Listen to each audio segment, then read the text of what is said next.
Hello dear student, my name is Zameen Kumar Kashyap. आज की इस वीडियो में मैं क्लास 7th का चैप्टर नंबर 4 को एक्सप्लेन करने जा रहा हूं। तो प्लीज़ आप नोटबुक पेन लेकर बैठिए। आप नॉर्मल वीडियो जैसे इस लेक्चर वीडियो को न देखिए। आप अच्छे से जैसे क्लासरूम में बैठकर पढ़ते हो वैसे ही पढ़ो, ताकि आपको बहुत अच्छे से समझ आ जाए।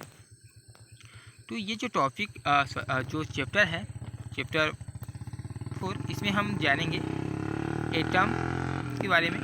एटम होता क्या है, उसके बाद फिर देखेंगे आयन्स क्या होते हैं, और फिर आगे हम देखेंगे रेडिकल्स के बारे में।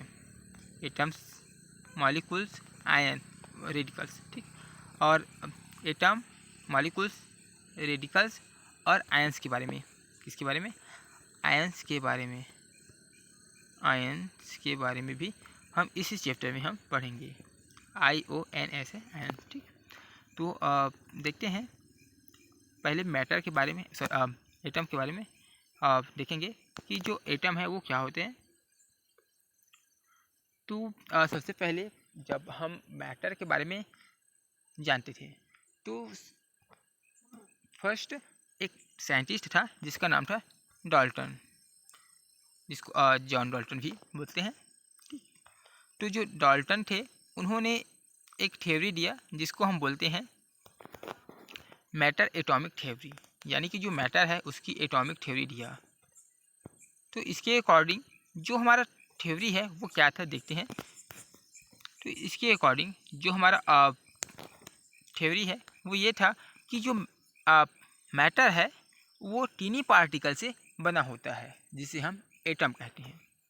यह लिखा है, matter is made up of very tiny particles and these particles are called atoms. ये जो पार्टिकल है वो वेरी टीनी पार्टिकल से बना होता है, और इसे ही हम क्या कहते हैं? एटम कहते हैं। आई होप इतना समझ आया होगा। देखते हैं आगे। फिर आगे जो पॉइंट है, atom can not be divided further, यानी कि जो एटम है उसको हम डिवाइड नहीं कर सकते, उसको हम डिवाइड नहीं कर सकते। ये इनडिविजिबल है, याद रखना। ये जो एटम है वो इनडिविजिबल है। आगे देखते हैं। An atom can be defined as the smallest particle of matter that can neither be created or nor destroyed by chemical means। अब जो एटम है हम इसको न तो क्रिएट कर सकते हैं और न ही इसको हम डिस्ट्रॉय कर सकते हैं। जो एटम है उसको हम न ही क्या कर सकते हैं? क्रिएट कर सकते हैं और न ही डिस्ट्रॉय कर सकते हैं, यानी कि ये जो एटम है वो एटम ही रहेगा। हम इससे हम दूसरे मॉलिक्यूल्स बना सकते हैं, लेकिन जैसे वो मॉलिक्यूल्स से एटम अलग होगा, डिवाइड होगा, तो फिर से हमें वो एटम दोबारा मिल जाएगा। लेकिन हम इस एटम को न तो क्रिएट कर सकते हैं और न ही इसको डिस्ट्रॉय कर सकते हैं। ये जो मैटर है वो मैटर का जो एटम है वो एटम रहेगा ही। आगे देखते हैं मॉलिक्यूल्स के बारे में। Molecules, a molecules is formed when two और more atom of the same elements और different elements get combined chemically. इसका सिंपल मीनिंग है कि जो मॉलिक्यूल्स है वो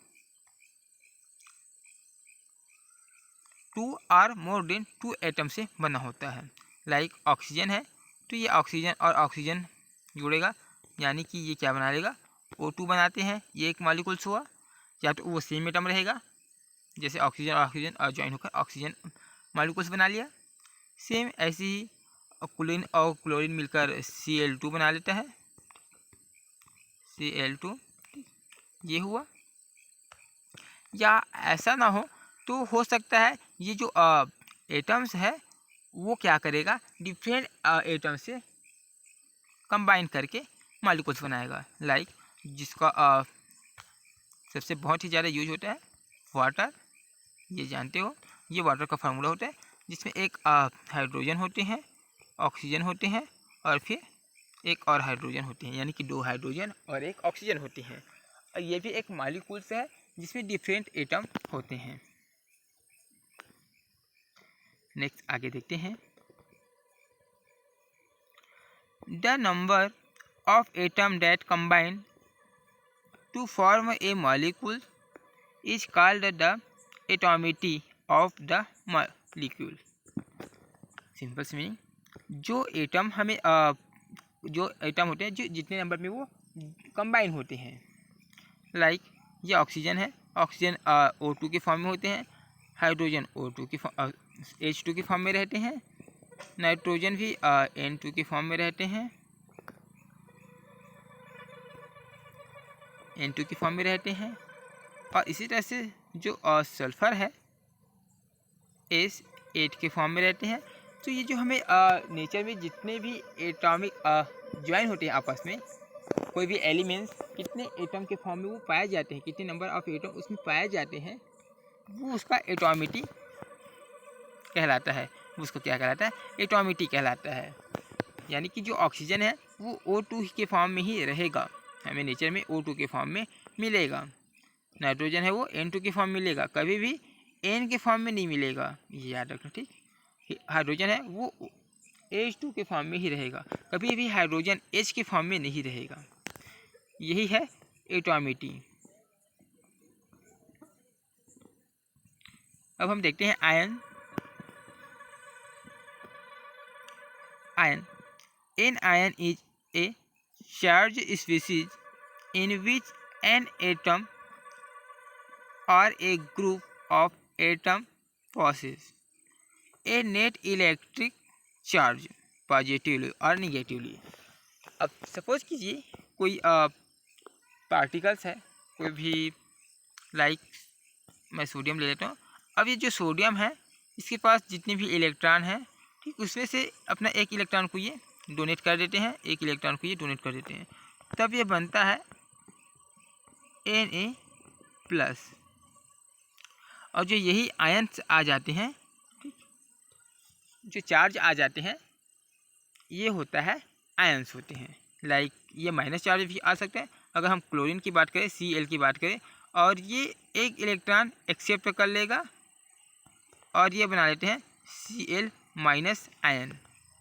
यानी कि कोई भी स्पीसीज में चार्ज आ जाते हैं, चाहे वो पॉजिटिव चार्ज हो चाहे वो निगेटिव चार्ज हो, चार्ज आ जाता है तो वो कहलाता है हमारा ions.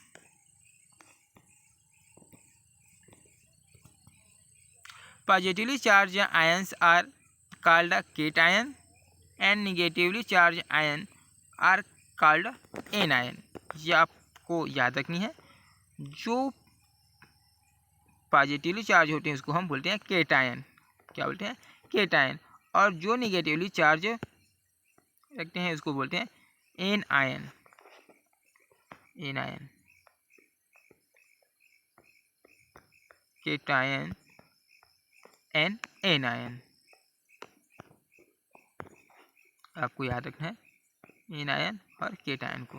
Cation means positively charge, anion means negative charge.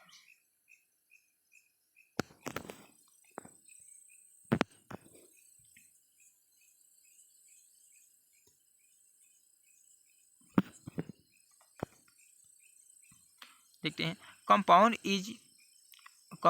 in which molecules are formed by the combination of cation positively charged ion and anion negatively charged ion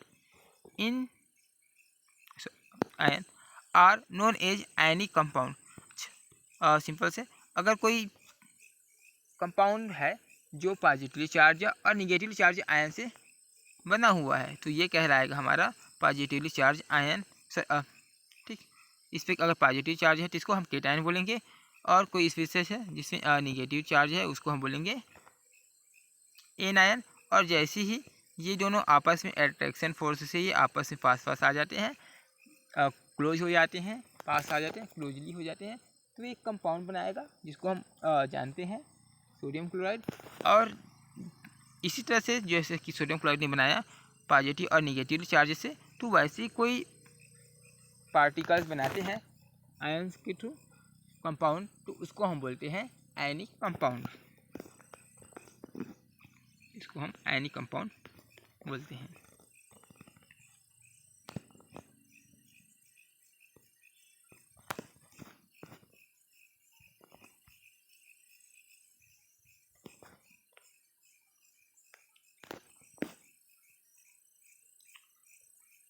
अब देखते हैं वैलेंसी के बारे में।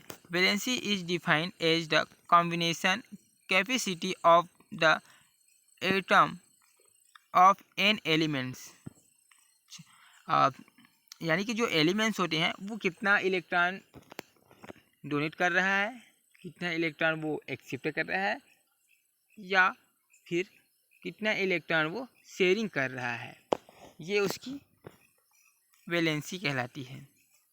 लाइक मैंने अभी सोडियम क्लोराइड की example लिया NaCl, तो सोडियम ने क्या किया, एक इलेक्ट्रॉन डोनेट किया और क्लोरीन ने एक इलेक्ट्रॉन एक्सेप्ट किया, तो वन इसका वन पॉजिटिव, इसका वैलेंसी होगा +1, और जो क्लोरीन है उसका -1 वैलेंसी होगा।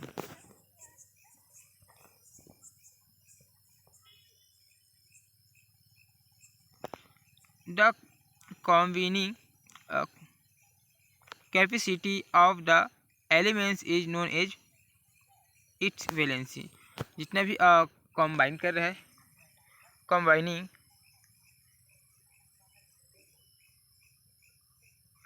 The combining capacity of an elements is known as its valency.